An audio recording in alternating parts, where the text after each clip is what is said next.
നമസ്കാരം. ഞാൻ ബിജീഷ് പ്രൊഫഷണലി ഒരു ഫുൾ ടൈം ട്രേഡറാണ്. എല്ലാവർക്കും ബിജീഷ് മാർക്കറ്റ് പ്രഡിക്ഷൻ ആൻഡ് അനാലിസിലേക്ക് സ്വാഗതം. നമ്മൾ നോക്കാൻ പോകുന്നത് നിഫ്റ്റി, ബാങ്ക് നിഫ്റ്റി. എന്താണ് ട്രെൻഡ്? വരും ദിവസങ്ങളിൽ ഈ ഒരു ട്രെൻഡ് നമുക്ക് എങ്ങനെ മാനേജ് ചെയ്യാം? കറണ്ട് ട്രെൻഡിനെ കുറിച്ച് നമ്മൾ കഴിഞ്ഞ ആഴ്ചയിൽ സൂചിപ്പിച്ചിരുന്നതാണ്. കറണ്ട് ട്രെൻഡ് ഒരു ബൈ സെൻറ്റിമെൻ്റിലാണ്. ബൈ സെൻറ്റിമെൻ്റിലായാലും ഇത് സ്ട്രോങ് ആയിട്ടുള്ളൊരു ബൈ സെൻറ്റിമെൻ്റ് അല്ല. ഇതൊരു സ്ലൈറ്റ്ലി ഒരു ബൈ സെൻറ്റിമെൻ്റിലാണ് ഈ ഒരു ട്രെൻഡ് എന്ന് പറയുന്നത്. കാരണം റെസിസ്റ്റൻസുകളുണ്ട്. റെസിസ്റ്റൻസുകൾ അത്ര ഈസി ആയിട്ട് അത് ബ്രേക്ക് ചെയ്ത് പോകാനായിട്ട് സാധിക്കില്ല. അപ്പം അതുകൊണ്ടാണ് നമ്മളൊരു സ്ലൈറ്റ്ലി ഒരു ബുള്ളിഷ് എന്ന് പറയുന്നത്. നിഫ്റ്റിയിൽ ഈ ഒരു കറണ്ട് ഒരു ട്രെൻഡ് 21,830 മുകളിലേക്ക് സസ്റ്റെയിൻ ചെയ്തപ്പോൾ നമ്മൾ ബൈ സെൻറ്റിമെൻ്റിലാണെന്ന് സൂചിപ്പിച്ചിരുന്നതാണ്. അപ്പോൾ നിഫ്റ്റിയിലായാലും ഇനി ലോവർ ലെവലിലേക്ക് ആയാലും വരുമ്പോൾ ഇമ്പോർട്ടൻ്റ് ആയിട്ടുള്ളൊരു സപ്പോർട്ട് വരുന്നത് 21,800 അടുത്ത് തന്നെയാണ് സപ്പോർട്ട് വരുന്നത്. ഒരു കറണ്ട് ഒരു സെൻറ്റിമെൻ്റിലൊരു ബൈ സെൻറ്റിമെൻ്റിലായാലും നിഫ്റ്റിയിൽ നല്ല സപ്പോർട്ടിൽ നിന്ന് ബൗൺസ് ചെയ്യും. അപ്പോൾ നല്ല സപ്പോർട്ട് റെസിസ്റ്റൻസുകളാണ് നമ്മൾ നൽകുന്നത്. അപ്പോൾ കഴിഞ്ഞ ദിവസത്തെ ഒരു മാർക്കറ്റിൽ തന്നെ സംഭവിച്ചത് നോക്കി കഴിഞ്ഞാൽ മനസ്സിലാവും. കഴിഞ്ഞ ദിവസത്തെ മാർക്കറ്റ് നോക്കുക. കഴിഞ്ഞ ദിവസത്തെ മാർക്കറ്റിൽ ഓപ്പണിംഗ് തന്നെ റെസിസ്റ്റൻസ് ബ്രേക്ക് ചെയ്തിട്ടുള്ള ഒരു ഓപ്പണിംഗ് ആയിരുന്നു. താഴത്തേക്ക് ഫാൾ ആക്റ്റീവ് ആയിരുന്നാലും വലിയ രീതിയിലുള്ളൊരു മൊമെൻറ്റം കിട്ടിയിരുന്നില്ല, വലിയ രീതിയിലുള്ളൊരു മൂവ്മെൻറ്റ് കിട്ടിയിരുന്നില്ല. വീണ്ടും റെസിസ്റ്റൻസിൻ്റെ മുകളിലേക്ക് സസ്റ്റെയിൻ ചെയ്തു 22,010. അപ്പോൾ 22,010 നമ്മൾ റെസിസ്റ്റൻസ് നൽകിയിരുന്നത്. അപ്പോൾ 22,010 മുകളിൽ സസ്റ്റെയിൻ ചെയ്യുന്നതാണ് നിഫ്റ്റിയിൽ കണ്ടിരുന്നത്. പക്ഷേ 22,010 മുകളിൽ സസ്റ്റെയിൻ ചെയ്താലും ഈ ഒരു മൊമെൻറ്റം അത്ര ഒരു വലിയൊരു ഫാസ്റ്റ് മൊമെൻ്റ് അല്ല. കാരണം നിഫ്റ്റിയിലായാലും അത്ര വലിയൊരു ഫാസ്റ്റ് മൊമെൻറ്റത്തിൽ അപ്വേഡ് മൊമെൻറ്റം കിട്ടാൻ സാധ്യത കുറവാണ്. അപ്പോൾ അതുകൊണ്ടാണ് നിഫ്റ്റിയിലായാലും ആ ഒരു സ്ട്രഗ്ലിംഗ് സ്റ്റേജിലുള്ള ഒരു ബൈ സെൻറ്റിമെൻ്റ് എന്ന് സൂചിപ്പിച്ചിരുന്നത്. അപ്പോൾ നിഫ്റ്റിയിലും ഇപ്പോൾ വരും ദിവസങ്ങളായാലും പക്ഷെ നല്ലൊരു സപ്പോർട്ടിലൊക്കെ വരുമ്പോൾ അത് നല്ലൊരു ബൈര ഓപ്പർച്യൂണിറ്റി ആയിരിക്കും. നല്ല സപ്പോർട്ട്, അതായത് വരും ദിവസത്തെയായാലും നല്ലൊരു സപ്പോർട്ട് ഏതാണ്, റെസിസ്റ്റൻസ് ഏതാണെന്നൊക്കെ നമുക്ക് നോക്കാം. അപ്പോൾ നിഫ്റ്റിയിൽ ഇന്ന് കഴിഞ്ഞ ദിവസത്തിൽ നൽകിയിരിക്കുന്ന 22,010 തന്നെയാണ് നിഫ്റ്റിയുടെ സപ്പോർട്ടായിട്ട് ആക്ട് ചെയ്യുന്നത്. അപ്പോൾ ഇതിൻ്റെ ഒരു മുകളിൽ നിലനിൽക്കുമ്പോൾ ബൈയുടെ ഒരു ഓപ്പർച്യൂണിറ്റി തന്നെ യൂട്ടിലൈസ് ചെയ്യാം. ബൈക്ക് തന്നെയാണ് കൂടുതൽ സാധ്യത വരുന്നത്. പക്ഷെ അത് എത്രത്തോളം ഒരു മൊമെൻറ്റം ഫാസ്റ്റായിട്ട് കിട്ടുമെന്നൊക്കെ അറിയില്ല. കഴിഞ്ഞ ദിവസത്തെ ആ ഒരു മൊമെൻറ്റം നോക്കിക്കഴിഞ്ഞാൽ അറിയാനായിട്ട് സാധിക്കും. അതുപോലെ തന്നെ 22,060 എന്ന് പറയുന്നത് ഹയർ ലെവൽ റെസിസ്റ്റൻസ് ആയിട്ടും നിഫ്റ്റിയിൽ നിലനിൽക്കുന്നുണ്ട്. നിഫ്റ്റിയിൽ 22,060 മുകളിൽ ഒരു ഓപ്പണിംഗ് കിട്ടിക്കഴിഞ്ഞാൽ ബൈരോ ഓപ്പർച്യൂണിറ്റിക്ക് തന്നെയാണ് സാധ്യത. ബൈരോ ഓപ്പർച്യൂണിറ്റി യൂട്ടിലൈസ് ചെയ്യുക ചെറിയ ടൈം ഫ്രെയിമിൽ ബൈരോ ഓപ്പർച്യൂണിറ്റി. പക്ഷേ ഇത് ബ്രേക്ക് ചെയ്തൊരു ക്യാനിൽ തന്നെ സ്റ്റോപ്പ് ലോസ് പ്ലേസ് ചെയ്തുകൊണ്ട് ബൈരോ ഓപ്പർച്യൂണിറ്റി യൂട്ടിലൈസ് ചെയ്യാം. സെൽ ആക്റ്റീവ് ആകണമെങ്കിൽ 22,010 താഴത്തേക്ക് കൂടി മാർക്കറ്റ് സസ്റ്റെയിൻ ചെയ്യണം. അല്ലെങ്കിൽ ഹയർ ലെവൽ ഓപ്പൺ ചെയ്തതിന് ശേഷം 22,060 ഒരു താഴത്തേക്ക് സസ്റ്റെയിൻ ചെയ്യുകയാണെങ്കിൽ ഷോർട്ട് സെല്ലിനാണ് സാധ്യത വരുന്നത്.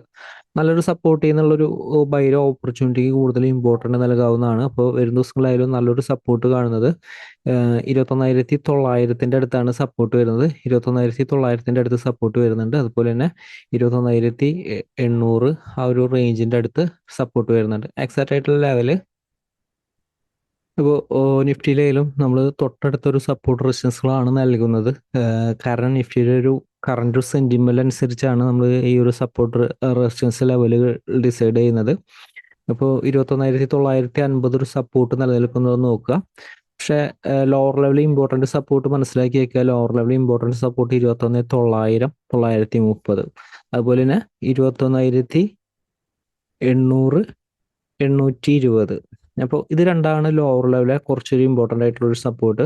ഇപ്പോൾ ലോവർ ലെവൽ ഇമ്പോർട്ടൻ്റ് ആയിട്ടുള്ളൊരു സപ്പോർട്ടിൻ്റെ അടുത്ത് നിന്നുള്ളൊരു ബൈക്ക് കൂടുതൽ ഇമ്പോർട്ടൻ്റ് നൽകാവുന്നതാണ്. പക്ഷേ ഇതിൻ്റെ ഒരു താഴത്തേക്ക് വീണ്ടും സസ്റ്റെയിൻ ചെയ്താൽ, അതായത് 21,800 താഴത്തേക്ക് സസ്റ്റെയിൻ ചെയ്താലാണ് ലോവർ ലെവലുള്ള റൈറ്റ് ഇനി സപ്പോർട്ട് ലെവലുകൾ അപ്ഡേറ്റ് ചെയ്യാനായിട്ട് സാധിക്കുന്നത്. അപ്പോൾ ഇതനുസരിച്ച് എപ്പോഴും ഇൻ കേസ് ഇതിൻ്റെ ഒരു താഴത്തേക്ക് വന്നാലും നമ്മൾ സാധാരണ വീഡിയോസിൽ പറയുന്ന പോലെ 820 മുകളിലേക്ക് സസ്റ്റെയിൻ ചെയ്താൽ ബൈ ആണ്. അതുപോലെ തന്നെ 900 താഴത്തേക്ക് വന്നാലും 930 മുകളിലേക്ക് സസ്റ്റെയിൻ ചെയ്താൽ ബൈയുടെ ഒരു സെൻറ്റിമെൻ്റാണ്. അപ്പോൾ നിഫ്റ്റിയിലായാലും ഇൻ കേസ് ഓപ്പൺ ചെയ്യുന്നത് ശ്രദ്ധിക്കുക. ഓപ്പൺ ചെയ്തിരിക്കുന്നത് ഗ്യാപ് ഡൗൺ ഓപ്പണിംഗ് ആണ്. സപ്പോർട്ടിലാണെങ്കിൽ ഷോർട്ട്സിൻ്റെ ഓപ്പർച്യൂണിറ്റി യൂട്ടിലൈസ് ചെയ്യരുത്.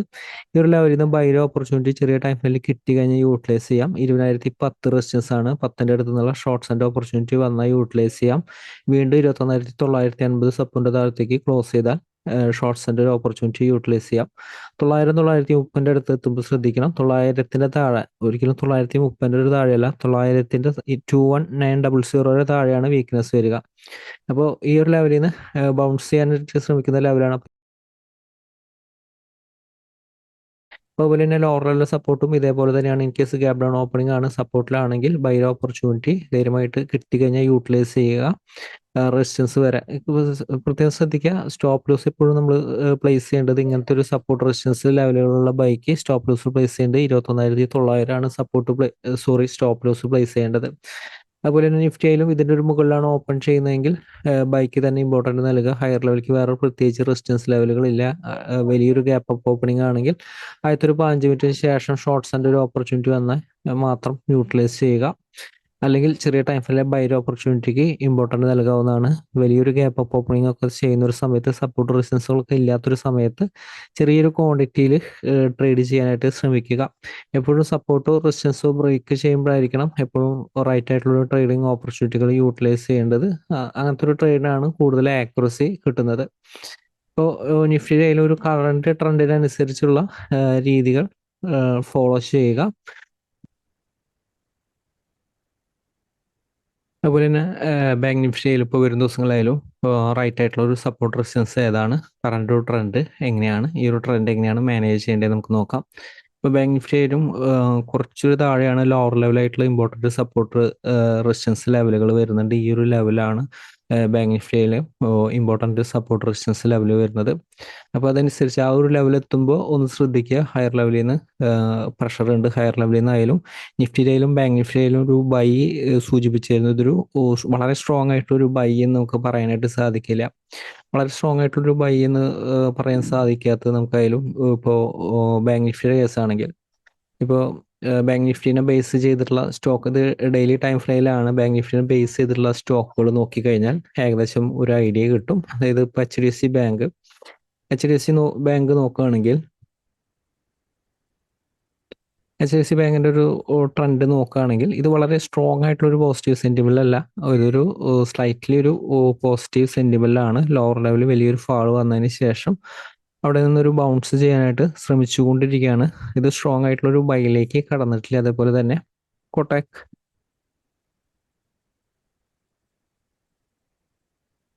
ഈ സ്റ്റോക്കിനെ നോക്കിയാലും ലോവർ ലെവലിൽ സപ്പോർട്ട് ചെയ്യുന്ന ഒന്ന് ബൗൺസ് ചെയ്യാനായിട്ട് ശ്രമിച്ചുകൊണ്ടിരിക്കുകയാണ്. പക്ഷെ ഇപ്പോഴും ഇതൊരു ബൈയിലേക്ക് കടന്നിട്ടില്ല. നമുക്കിപ്പോൾ അടുത്ത സ്റ്റോക്കൊക്കെ ബാങ്ക് നിഫ്റ്റി തന്നെ മേജർ ആയിട്ടുള്ള സ്റ്റോക്കുകൾ നോക്കുമ്പോൾ ബാങ്ക് നിഫ്റ്റിയിലും ഇതേപോലെയാണ് ബാങ്ക് നിഫ്റ്റിയിലും ഒരു സിറ്റുവേഷൻ കാണുന്നത്. അപ്പോൾ ആക്സിസ് ബാങ്ക് നോക്കിയാൽ ഇതും സ്ട്രോങ് ആയിട്ടുള്ള ഒരു പോസിറ്റീവ് സെന്റിമെന്റിലല്ല. SBI നമുക്ക് നോക്കാം. ഇപ്പോൾ SBIൻ്റെ കേസാണെങ്കിൽ SBI വളരെ സ്ട്രോങ് ആയിട്ടൊരു അപ്പ് മൂവ്മെന്റത്തിലാണ് നിൽക്കുന്നത്. പക്ഷേ ഇതൊരു ഹയർ ലെവലിൽ നിന്നുള്ളൊരു പ്രോഫിറ്റ് ബുക്കിംഗ് ക്യാൻഡിൽ ഫോം ചെയ്തിട്ടുണ്ട്. ഇത് പ്രോഫിറ്റ് ബുക്കിംഗ് ആണെന്ന് പറയാൻ പറ്റില്ല. ഇപ്പോൾ വരും ദിവസത്തെ ഒരു മാർക്കറ്റിൻ്റെ അനുസരിച്ചാണ് ഈ ഒരു മൊമെന്റം നമുക്ക് കറക്റ്റായിട്ട് പറയാനായിട്ട് സാധിക്കുന്നത്. അതുപോലെ തന്നെ ICICI ബാങ്ക് നോക്കുകയാണെങ്കിൽ,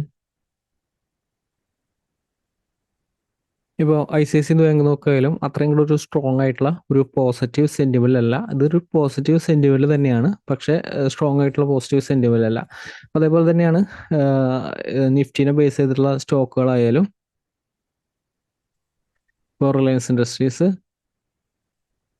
റിലയൻസ് ഇൻഡസ്ട്രീസിനെ സംബന്ധിച്ചിടത്തോളം ഇത് വളരെ സ്ട്രോങ് ആയിട്ടുള്ള ഒരു പോസിറ്റീവ് സെന്റിമെന്റ് ആണ്. പക്ഷേ ഹയർ ലെവലിൽ നിന്ന് സ്ട്രഗിൾ ചെയ്യാണ്. പ്രോഫിറ്റ് ബുക്കിംഗ് സ്റ്റാർട്ട് ചെയ്തിട്ടില്ല. സ്റ്റിൽ പോസിറ്റീവ് തന്നെയാണ്. ഇതൊരു ജസ്റ്റ് ഒരു റെഡ് കാലിൽ ഫോം ചെയ്തിട്ടുള്ളൂ.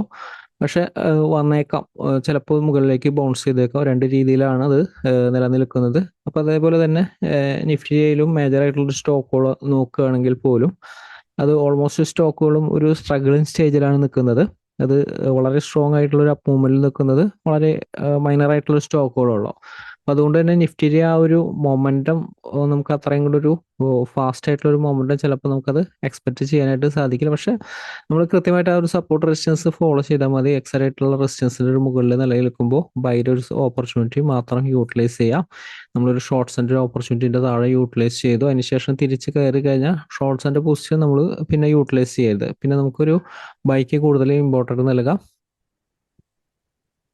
ഇപ്പോൾ ബാങ്ക് നിഫ്റ്റിയുടെ കേസായാലും ലോവർ ലെവല് സപ്പോർട്ടുകൾ ശ്രദ്ധിക്കുക. ലോവർ ലെവൽ കുറച്ചൊരു സ്ട്രോങ് ആയിട്ടുള്ള സപ്പോർട്ട് 46 100 210 അടുത്താണ് ഒരു സപ്പോർട്ട് വരുന്നത്. അതുപോലെ തന്നെ 45,650 അടുത്താണ് സപ്പോർട്ട് വരുന്നത്. ആ ഒരു സപ്പോർട്ടൊക്കെ എത്തുമ്പോൾ ഒന്ന് ശ്രദ്ധിക്കുക. അതായത് 46,100 210, അതേപോലെ തന്നെ 45,650. അപ്പോൾ ഈ ഒരു സപ്പോർട്ടിന്റെ അടുത്ത് നിന്ന് ബൈര ഓപ്പർച്യൂണിറ്റി വരുമ്പോഴൊക്കെ യൂട്ടിലൈസ് ചെയ്യാവുന്നതാണ്. 850 മുകളിലേക്കും സസ്റ്റൈൻ ചെയ്താൽ സ്ട്രോങ് ആയിരിക്കും അപ്പ് മൂവ്മെന്റ്. അപ്പോൾ നിഫ്റ്റിയിൽ ബാങ്ക് നിഫ്റ്റിയിലും ഓപ്പൺ ചെയ്യുന്നത് ശ്രദ്ധിക്കുക. ഓപ്പൺ ചെയ്യുന്നത് റെസിസ്റ്റൻസിനോട് താഴെയാണെങ്കിൽ ഷോർട്ട് സെല്ലിനാണ് സാധ്യത കൂടുതൽ. 46,550 റെസിസ്റ്റൻസ് വരുന്നത്. അപ്പോൾ ചെറിയൊരു ഗ്യാപ്പ് അപ്പ് ഓപ്പണിംഗ് ആയിരുന്നാലും 46,550 ഇതിന്റെ മുകളിലേക്ക് സസ്റ്റെയിൻ ചെയ്താലും ക്വിക്ക് ആയിട്ടുള്ള പ്രോഫിറ്റ് ബുക്കിംഗ് വേണം. കാരണം നമ്മൾ തൊട്ടടുത്ത് റെസിസ്റ്റൻസ് നൽകുന്നുണ്ടെങ്കിൽ അതിനർത്ഥം ക്വിക്ക് ആയിട്ടുള്ള ഒരു പ്രോഫിറ്റ് ബുക്കിംഗ് നമ്മൾ നടത്തണം. ഇൻ കേസ് ഇതിന്റെ ഒരു താഴെയാണെങ്കിൽ ഷോർട്ട് സെല്ലിനാണ് സാധ്യത. ഈ ഒരു ലെവലൊക്കെ 46,100 ഹോൾഡ് ചെയ്തുകൊണ്ട് 210 മുകളിലേക്ക് സസ്റ്റെയിൻ ചെയ്താൽ ബൈര ഓപ്പർച്യൂണിറ്റി യൂട്ടിലൈസ് ചെയ്യാം. അതിന് ശേഷം 46,100 താഴെ 46,100 താഴെ 45,850 സപ്പോർട്ട് വരുന്നത്. അതിന്റെ താഴെ ഇമ്പോർട്ടന്റ് സപ്പോർട്ട് 45,650 സപ്പോർട്ട് ലെവലാണ് വരുന്നത്. ഇതാണ് ട്രെൻഡ് റിവേഴ്സലിന്റെ ഒരു ഏരിയ വരുന്നത് ബാങ്ക് നിഫ്റ്റിയിലായാലും. അപ്പൊ നിഫ്റ്റിയിലും ബാങ്ക് നിഫ്റ്റിയിലും കറന്റ് സിറ്റുവേഷൻ അനുസരിച്ച് എപ്പോഴും മാനേജ് ചെയ്യാനായിട്ട് ശ്രദ്ധിക്കുക. റെസിസ്റ്റൻസിന്റെ മുകളിലാണെങ്കിൽ ബൈക്ക് മാത്രം ഇമ്പോർട്ടൻസ് നൽകുക. സപ്പോർട്ട് ബ്രേക്ക് ചെയ്യാതെ ഷോർട്ട്സിന്റെ ഒരു ഓപ്പർച്യൂണിറ്റി യൂട്ടിലൈസ് ചെയ്യരുത്. റെസിസ്റ്റൻസിന് മുകളിലാണെങ്കിൽ ബൈക്ക് മാത്രം ഇമ്പോർട്ടൻസ് നൽകുക. ഇതേ രീതിയിൽ എപ്പോഴും ട്രേഡുകൾ മാനേജ് ചെയ്യുക. മാർക്കറ്റിൽ വലിയ അവസരമായിട്ട് നമുക്ക് വരും ദിവസം അപ്ഡേറ്റിൽ വീണ്ടും കാണാം. എല്ലാവരെയും വലിയേറെ ഷെയറുകളും കമ്പനികളും പ്രതീക്ഷിക്കുന്നു. എല്ലാവർക്കും നന്ദി.